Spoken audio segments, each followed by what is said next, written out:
Hallelujah, Nation of God, karibu. Ni siku yetu njema, happy new month.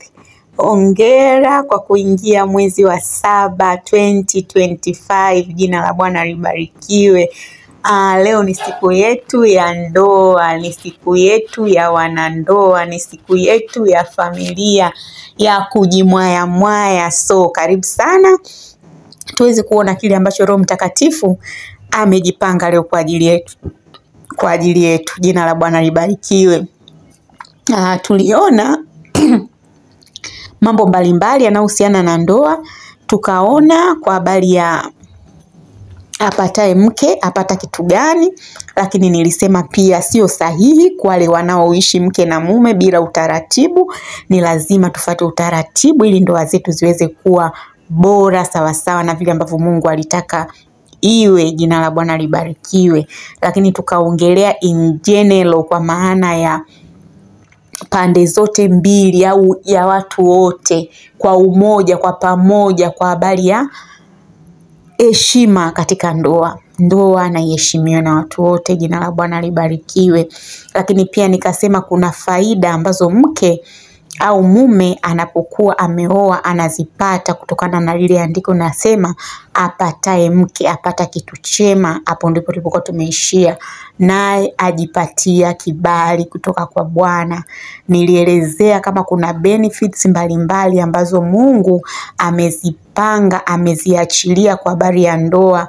Kama usipofuata utaratibu hautazipata, lakini yule ambaye amefuata utaratibu atazifata na atazikubali na atazienjoy na atazifurahia. Jina la Bwana libarikiwe. Haleluya. So leo Roho Mtakatifu yuko hapa, anataka tujifunze kwa habari ya majukumu ya wanandoa, responsibilities za wanandoa. Haleluya.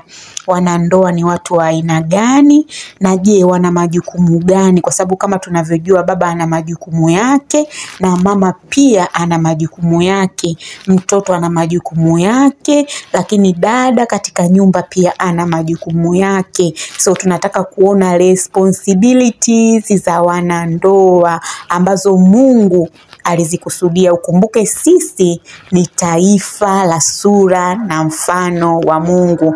Kama ni taifa na sura na mfano wa Mungu, ni mpango mkakati kabisa kutembea katika ule mtembeo wa kiungu ambao Mungu aliukusudia kwamba tuwe sura na mfano wake hapa duniani. Kwa hiyo kama sisi ni sura na mfano wake, inatulazimu kuishi sawasawa na yule aliyetuumba, yule ambaye tunataka kufanana naye. Kwa sababu kama kweli wewe ni mfuatiliaji wa hii page, utaona tulikuambia tangia mwanzo kwamba mwanzilishi wa ndoa mwenyewe ni Mungu aliyeumba mbingu na nchi. Lakini unakuja kuona pia mtu ambaye anataka mke mwema ni lazima afate utaratibu wa kiungu. Na si hivyo tu, unakuja kuona apataye mke apata kibali kutoka kwa Bwana. Lakini pia tukawaambiwa vitu vyote vizuri mtu aweza kupewa na baba yake, mtu aweza kupewa na mama yake, mtu aweza kupewa na nguvu zake za kufanya kazi, akapata kazi kilicho bora, akafanya kitu kwa bidii, akafanikiwa. Lakini mke mwema atoka kwa Bwana. Jina la Bwana libarikiwe. Haleluya. Mke mwema atoka kwa Bwana. Kwa hiyo tumeona tangia mwanzo sura yetu na mfano wetu iliweze kufunuliwa, taifa letu na familia yetu iliweze kufunuliwa, vinahitaji kutembea katika utaratibu wa kiungu ambao Mungu mwenyewe ameukusudia. So hata haya majukumu tunayaangalia kwa namna ya kiungu, si ya kibinadamu. Kwamba sasa hivi wanawake wanafanya kazi sana, basi wanaume wamekuwa malio, wakae nyumbani, wategemee wanawake wakifanya, kwa sababu nowadays we are fighting a lot na tuna pesa nyingi kuliko wanaume tulionao. Jina la Bwana libarikiwe. Je, ndivyo Mungu anavyosema, ndivyo ambavyo inatakiwa kuwa. Haleluya, ndivyo ambavyo inatakiwa kuwa. So tutaanza na mwanaume, majukumu ya mwanaume. Mwanaume ni nani?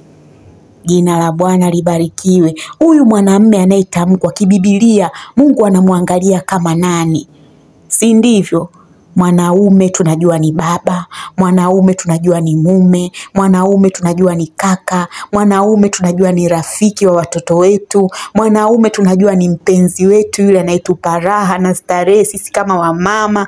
Mwanaume ni kitu ambacho tunatamani kiwepo around us muda wote, kwa sababu kupitia yeye we are filled, tunaona kujazwa, tunaona kutoshelezwa. Jina la Bwana libarikiwe. Lakini je, kibibilia Mungu anamwangaliaje?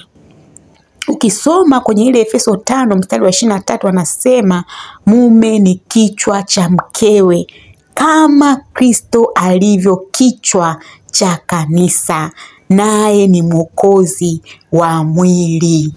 Haleluya, naye ni mwokozi wa mwili. Tunajua kwamba mtu anapokuwepo katika kichwa peke yake pasipo mwili hawezi kuwa amekamilishwa. Ili aweze kukamilishwa mwili ulio kamili, kwa sababu ukikuta kichwa kinatembea peke yake utachanganyikiwa. What's happened? Kichwa kinatembea? No. Hapa kuna kitu kinaendelea ambacho si kitu sahihi, si ndivyo? Je, ukikuta mwili pia unatembea pasipo kichwa, obviously utachanganyikiwa. What is happening? Kwa nini kichwa kinatembea peke yake? Jina la Bwana libarikiwe. Haleluya. So tunakuja kuona kwamba kama baba yetu ni kichwa, kama mwanaume ni kichwa, it means huyu mtu ana mwili, ana mikono, ana miguu, ana macho, ana shingo, si ndivyo? Ana vitu ambavyo vinaukamilisha ule mwili. Haleluya, vinaukamilisha ule mwili. So kama baba yetu au kama mwanaume au kama mume wangu au kama mpenzi wangu, kama sweetheart, kama habi, chocolate, apple, haleluya, those good names ambazo tunaweza kuwaita, ndiye kichwa. Je, kichwa maana yake nini?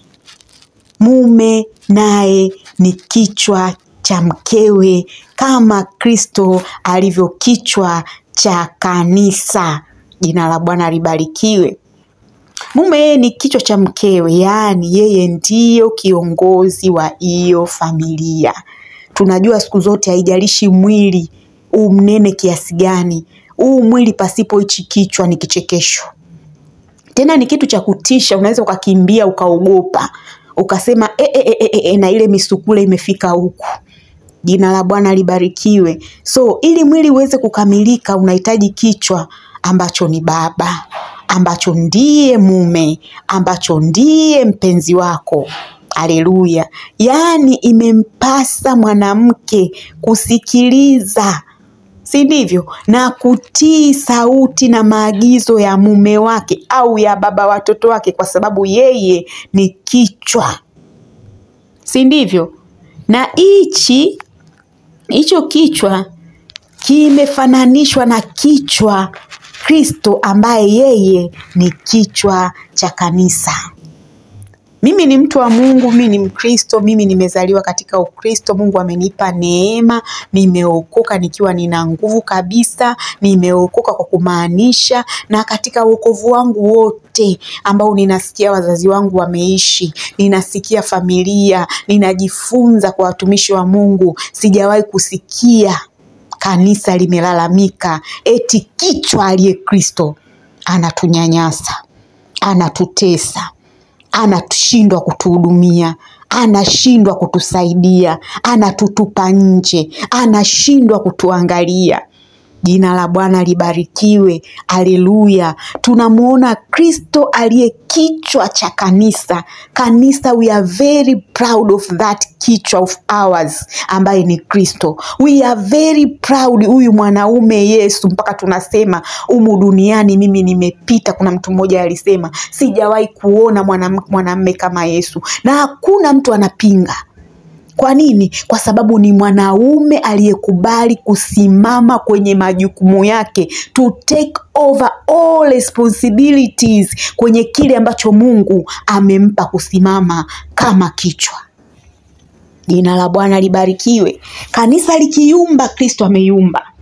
Kanisa likishindwa kwenda kwenye hatua zake, Kristo ameshindwa kwenda kwenye hatua zake.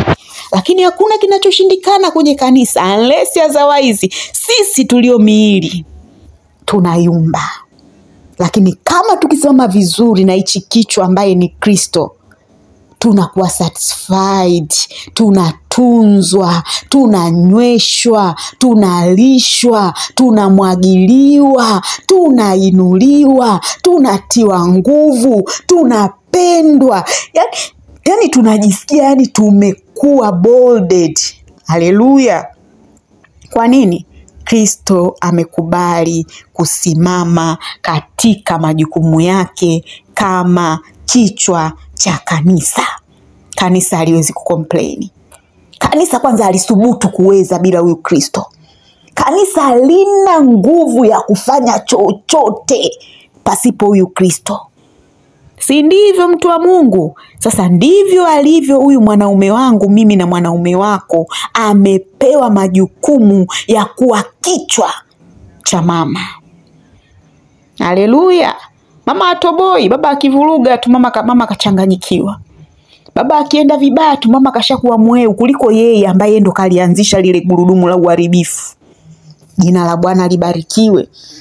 So nataka tuangalie tuone kwamba je, huyu baba ana take over responsibilities kama kichwa ambaye ni Kristo. So hapa mwanaume imempasa kujifunza. Imempasa kujifunza sana kwa Kristo Yesu ili aweze kuwa kiongozi aliye bora. Mwanaume, ninarudia, imempasa, imemlazimu, anatakiwa kujifunza kwa Kristo amefanyaje. Kwa nini tunalia kila siku wewe ni baba? Kwa nini tunalia kila siku hatuwezi bila wewe? Na pale naposema pasipo mimi akikufanyika chochote, tunasema ndivyo ilivyo Bwana, hatuwezi bila wewe. Palipo na wewe tunaweza. Kwa nini? Kwa nini? Sio mwanamke, sio mwanamume. We are crying every day. Kwa nini? Kwa sababu ya lile penzi, kwa sababu ya ile majukumu ambayo baba yetu Kristo ameabeba na kutuchukua sisi kama kanisa kwa level zisizoelezeka. Mtu wa Mungu, hakuna kanisa linatoboa pasipo Kristo, na vivyo hivyo hakuna ndoa inatoboa kama baba kavuruga. Haleluya. Kama baba ambaye ni kichwa kashindwa kusimama kwenye position yake. Jina la Bwana libarikiwe. Haleluya, haleluya, haleluya. So nataka nikwambie wewe baba uliye kichwa, take over your responsibility. Wewe kama baba tunatakiwa tukusikilize, tunatakiwa tukuangalie, tunatakiwa tujifunze kutoka kwako, tunatakiwa tupokee yale ambayo umeandaa kwa ajili yetu, tunatakiwa tuongozwe. Haleluya. Kuna mtumishi mmoja alisema mwanaume anatakiwa awe na maono ili mwanamke amsaidie kuyapeleka yale maono. Lakini utakuta wanawake wengi tunaolewa na wanaume ambao hawana maono wala hawajui wanaenda wapi. Hapo ndo shule inapoanza. Wala hawajui wanaenda wapi, wanatakiwa kuwa wapi, wao ni kina nani, wamekusudiwa kuwa nini hapa chini ya jua. Afu unasema eti ndoa na iheshimiwe na watu wote. Kwa nini? Mwanaume kawa kichwa. Sweetheart, it will never work. It will never work. Kama ulinifuatilia kuanzia mwanzo unafundisha kwenye hii page, nilisema kwamba ni lazima uhakikishe huyo mwanamke kweli ni mchaji, ndio mambo yatatokea. Same to woman, ni lazima uhakikishe huyo mwanaume ni mchaji, anatembea katika mtembeo wa Kristo, au anaungaunga mambo, au alikuja kanisani kukufuata wewe akasema mimi ni mharibifu, lakini acha nikatafute watoto wazuri waliotulia kanisani. Akaja akakupata. Kwa nini kakupata? Na wewe mwenyewe ulikuwa hujatulia huko ndani ya kanisa. Haiwezekani utulie Mungu akupe kopo. Never, it will never work. Mungu ni mwaminifu sana kwa watu wake. Mungu ni mwaminifu sana kwa watu wake. Hawezi akamchukua mtu wake akamtumbukiza katika mdomo wa simba. Haleluya, mtu wa Mungu. Haleluya. So wewe baba ambaye ni kichwa, unayo majukumu ya kuyafanya kwenye huo ukichwa ambao Mungu amekukusudia ufanye hapa chini ya jua. So tunataka kuona huo kichwa umekusudia kufanya nini? Huo kichwa umekusudia kudhihirisha nini? So for more, join us again in this page. Tuesday is our marital issues. Tutaongea zaidi kuhusiana na jambo hili ili ndoa zetu ziwe paradise, ndoa zetu ziwe sura na mfano wa Mungu hapa duniani. Stay tuned, King Lady.